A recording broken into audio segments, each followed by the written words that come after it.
Introdução à farmacologia. A farmacologia do grego, fármakon e derivado de logos, sintetizado em ciência, é a área da farmácia, que estuda como as substâncias químicas interagem com os sistemas biológicos. Qualquer substância que atue em um organismo vivo pode ser absorvida por ele, distribuída através de diferentes órgãos, sistemas ou espaços corporais, modificada por processos químicos e, finalmente, eliminada. Ou seja, a farmacologia estuda esses processos e a interação de drogas com humanos e animais. Diferenciando entre droga e medicamento. Droga menos é qualquer substância farmacologicamente ativa, ou seja, aquela que promove um efeito farmacológico quando administrada a um organismo. É a substância pura que será responsável pelo efeito. Medicamento é usado para o produto farmacêutico final que contém uma ou mais drogas, além de várias outras substâncias com as mais diversas funções, mas que não contribuem para o efeito farmacológico. Para esclarecer a diferença, vamos citar um exemplo. Uma das apresentações do medicamento Diovan contém 14 comprimidos revestidos sulcados de 40 mg de valsartana. Na composição desses comprimidos, encontramos 40 mg de valsartana, além de celulose microcristalina, crospovidona, dióxido de silício coloidal, estearato de magnésio e promelose, dióxido de titânio, macrogol, óxido de ferro vermelho, óxido de ferro preto. De todas as substâncias contidas no comprimido de Diovan, apenas a valsartana é responsável pelo efeito anti-hipertensivo. Todas as outras substâncias têm um papel secundário, sendo responsáveis pelas características da forma farmacêutica, neste caso, comprimido. Todas essas outras substâncias que não têm um efeito farmacológico e entram na composição apenas como conservantes, dessecantes, aglutinantes, agentes de revestimento, etc., são conhecidas como excipientes. Juntos, a droga e os excipientes formam um medicamento. Portanto, uma droga é a substância ativa, e um medicamento é o produto final, que contém a droga, mas também contém todo um conjunto de excipientes, essenciais para a formulação do produto. Bem, se você já conhece a diferença entre uma droga e um medicamento, vamos avançar em nosso aprendizado e conceituar outros termos amplamente utilizados no dia a dia da farmácia. Forma farmacêutica. Como já dissemos, uma droga precisa ser misturada com várias outras substâncias para chegar ao medicamento. Ao final da preparação do medicamento, o produto assume uma forma, a chamada forma farmacêutica. Portanto, uma forma farmacêutica é a forma física que o medicamento adquire. Para facilitar o entendimento, vamos dividir as formas farmacêuticas em sólidas, semissólidas e líquidas. Medicamentos em formas farmacêuticas sólidas são apresentados como um sólido, como no caso de comprimidos, cápsulas, drágeas, pós, supositórios, pastilhas, óvulos, etc. Quando adquire uma forma farmacêutica semissólida, menos o medicamento é apresentado em um aspecto de gel ou geleia, como no caso de cremes, pomadas, pastas, géis, geleias, etc. E as formas farmacêuticas líquidas são representadas por soluções, suspensões, shampoos, enemas, colutórios, líquidos para injeção, etc. Agora que sabemos o que é uma forma farmacêutica, vamos estudar as vias de administração. Todo medicamento precisa ser introduzido no organismo para que libere a droga, que será responsável pelo efeito. Como, ou melhor, onde podemos administrar os medicamentos? A resposta é, através das diferentes vias de administração. A via de administração é o local de entrada do medicamento em um organismo. Os conceitos de forma farmacêutica e via de administração têm uma correlação muito próxima, pois a escolha da forma farmacêutica orienta a via de administração a ser utilizada. Por exemplo, um comprimido deve ser usado por via oral, um shampoo deve ser usado topicamente, etc. As vias de administração são classificadas como enteral e parenteral. Para as vias parenterais, há também uma subdivisão. Uma via enteral é aquela em que o medicamento inicia o processo de absorção a partir de qualquer uma das porções do trato gastrointestinal. A via oral é a mais segura, econômica e conveniente. As desvantagens são a limitação da absorção, êmese, destruição da droga por enzimas digestivas ou pelo pH gástrico, irregularidades de absorção e passagem da droga pelo fígado. Via parenteral, quando o medicamento não usa o TGI como ponto de partida da absorção. As vias de administração que são parenterais e utilizam injeção são conhecidas como parenteral direta. Como exemplos, temos as vias subcutânea, intramuscular, intravenosa, intracardíaca, intraocular, etc. Todas as outras vias, que não utilizam o TGI ou o recurso da injeção, são conhecidas como parenteral indireta. Como exemplos, temos as vias cutânea, nasal, ocular, auricular, vaginal, etc. Nas vias parenterais diretas, geralmente há disponibilidade da droga de forma mais rápida, ampla e previsível. As desvantagens são a necessidade de manter a asepsia no local da administração, a dor causada e a impossibilidade de automedicação. Farmacocinética. Quando um medicamento é administrado a um organismo, ele terá que liberar a droga para que ela atue no local afetado pela doença. Todo o movimento da droga no organismo é conhecido como farmacocinética. A farmacocinética se dedica ao estudo de 4 processos fundamentais: a absorção, distribuição, metabolismo e excreção. Compreende a passagem da droga do ponto onde foi administrada até aparecer na corrente sanguínea. Para que a droga atinja a corrente circulatória, o maior obstáculo é constituído pela membrana plasmática das inúmeras camadas celulares que ela precisa atravessar até encontrar um vaso sanguíneo. Substâncias que se dissolvem em gordura podem atravessar as membranas plasmáticas mais facilmente. As outras podem ter dificuldade em serem absorvidas, o que limita esta primeira etapa farmacocinética. A forma farmacêutica e a via de administração também influenciam a absorção. É fácil perceber que as formas farmacêuticas líquidas favorecem a absorção, já que a droga já está dissolvida. Uma situação diferente ocorre com as formas farmacêuticas sólidas. Pense em um comprimido. Para que a droga contida dentro do comprimido seja absorvida, ela precisa ser solubilizada.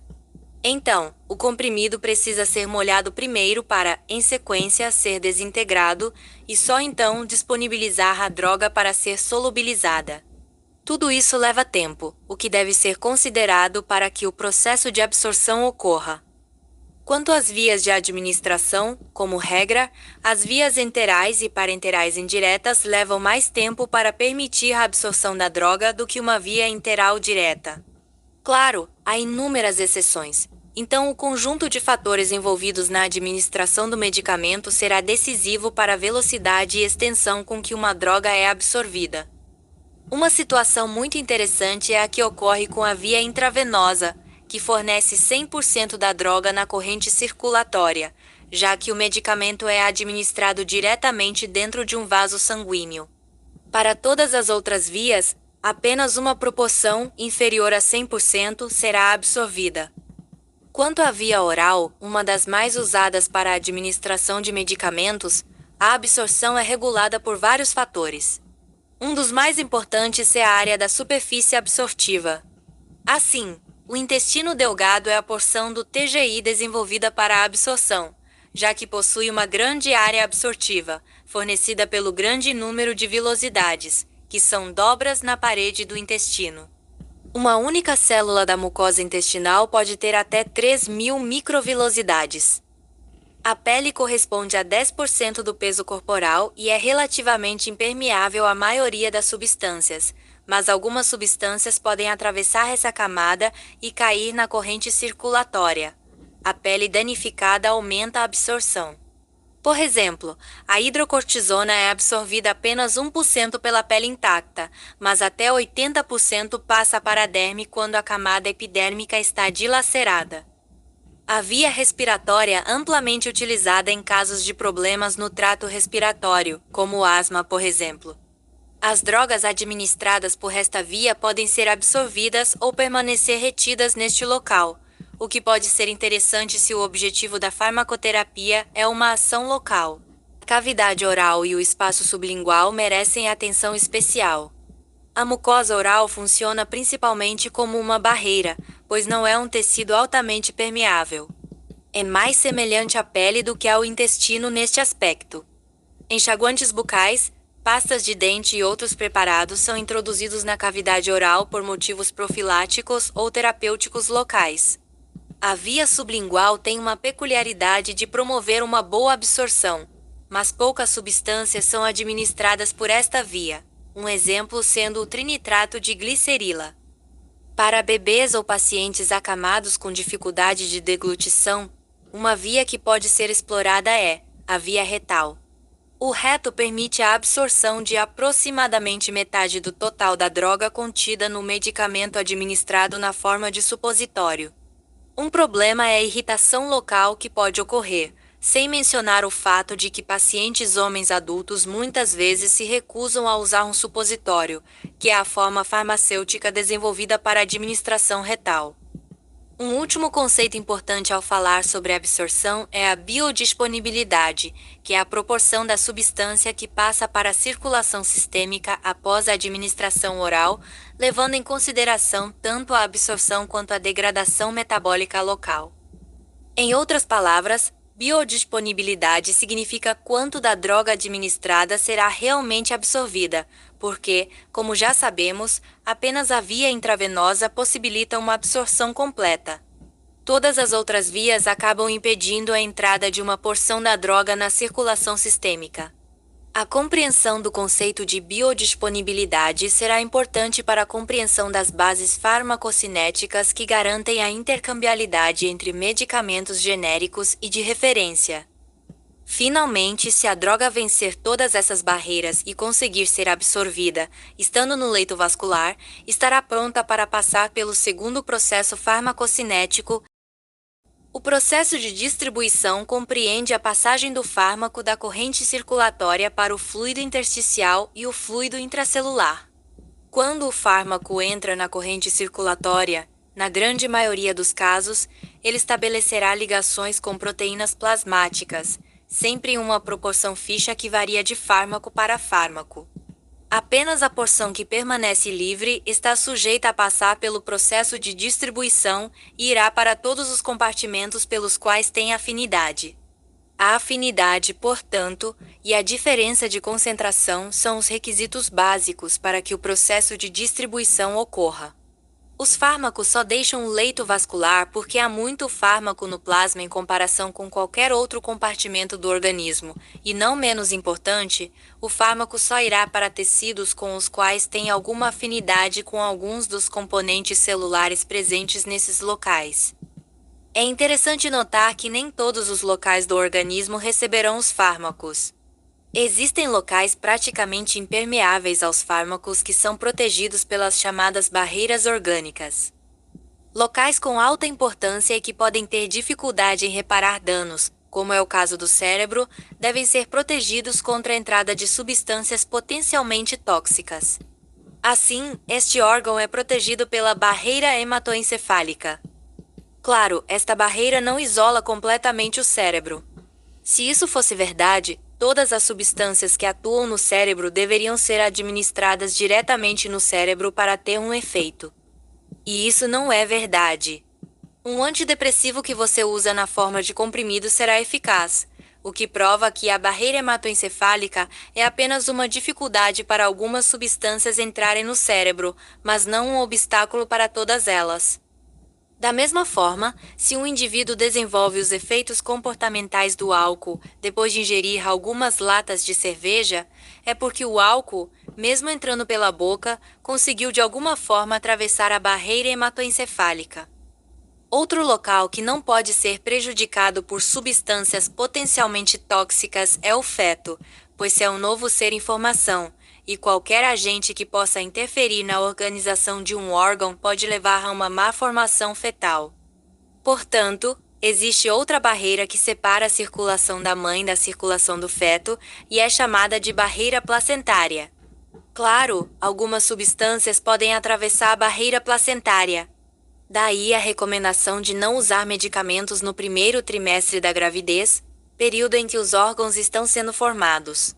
No início da década de 1960, houve uma catástrofe mundial, levando inúmeros bebês a nascer sem um braço, sem uma perna ou mesmo sem ambos os braços e ambas as pernas. Isso ocorreu devido ao uso de talidomida, uma substância que se popularizou como preventiva de náuseas na gravidez, mas mostrou todo o seu poder destrutivo. Se a talidomida causa malformação fetal, é porque ela atravessa a barreira placentária. Assim, fica claro observar que a barreira hematoencefálica e a barreira placentária não são tão eficazes na proteção do cérebro e do feto, apenas colaborando para reduzir a entrada de agentes tóxicos nesses locais. Depois que a droga é direcionada a vários tecidos, tanto para aqueles para os quais a droga realizará alguma ação farmacológica, quanto para aqueles que servem como tecidos de reserva, ela será eliminada do organismo. E para isso, a droga precisa ser metabolizada primeiro. O metabolismo visa preparar o fármaco para a excreção. O principal local onde este processo ocorre é o fígado, mas os pulmões, intestinos e sangue também podem metabolizar vários fármacos. O resultado do metabolismo é chamado de metabólito, ou seja, um fármaco é transformado no processo de metabolismo em um metabólito, que pode ser farmacologicamente inativo, menos ativo ou, às vezes, mais ativo que a molécula original. Quando o próprio metabólito é a forma ativa, o composto original é denominado profármaco. Assim, os profármacos são compostos químicos convertidos em substâncias farmacologicamente ativas após o metabolismo. Como o metabolismo é um processo que envolve enzimas produzidas no fígado, qualquer problema com o fígado ou com as enzimas pode alterar o metabolismo. Isso aumenta a meia-vida dos fármacos no corpo e pode levar a efeitos tóxicos. Doenças como cirrose, câncer de fígado, uso crônico de drogas de abuso ou medicamentos podem alterar o processo de metabolismo. Se o metabolismo for retardado, o efeito será maior, podendo desenvolver efeitos tóxicos, como já mencionado. Se o metabolismo for acelerado, o efeito pode diminuir tanto na intensidade quanto na duração. E ambas as situações são extremamente preocupantes. Finalmente, após o fármaco ser absorvido, distribuído e metabolizado, ele deve ser eliminado do corpo. A expulsão do fármaco ocorre através do processo de excreção. Os fármacos podem ser excretados por vias que incluem os rins, o trato gastrointestinal, os pulmões, glândulas mamárias e suor, sendo as vias renal e fecal as mais comuns. Sem sombra de dúvida, a via de excreção renal é a mais importante, tanto do ponto de vista qualitativo quanto do ponto de vista quantitativo. Esse fato deve ser levado em conta ao administrar medicamentos a pacientes com algum grau de insuficiência renal. Uma dose que seria facilmente excretada por um indivíduo com um sistema de eliminação normal pode ser altamente tóxica para alguém com insuficiência renal, pois terá dificuldade em eliminar o fármaco. E enquanto o fármaco não vai embora, ele pode permanecer circulando pelo corpo, ocupando receptores farmacológicos e continuando a ter um efeito. Em suma, os atendentes devem ser responsáveis pela maior parte das vendas da loja, contando com a assistência do farmacêutico quando necessário. É papel do balconista da drogaria oferecer algumas orientações sobre o uso do medicamento e também contribuir para a venda de produtos relacionados. O bom balconista da drogaria conhece muito bem o mix de produtos da loja e é capaz de fornecer alguma orientação aos consumidores. Muito mais do que ser útil e amigável, também é papel do balconista da drogaria ter conceitos básicos sobre medicamentos, forma farmacêutica, via de administração, etc., para que possa transmitir informações seguras aos clientes. Controlar a entrada e saída de produtos, verificar, reabastecer, organizar mercadorias, ter conhecimento de medicamentos e laboratórios, saber ler uma receita e manter-se atualizado sobre os lançamentos são princípios básicos que fazem parte da rotina diária do balconista e ajudam muito na organização da drogaria.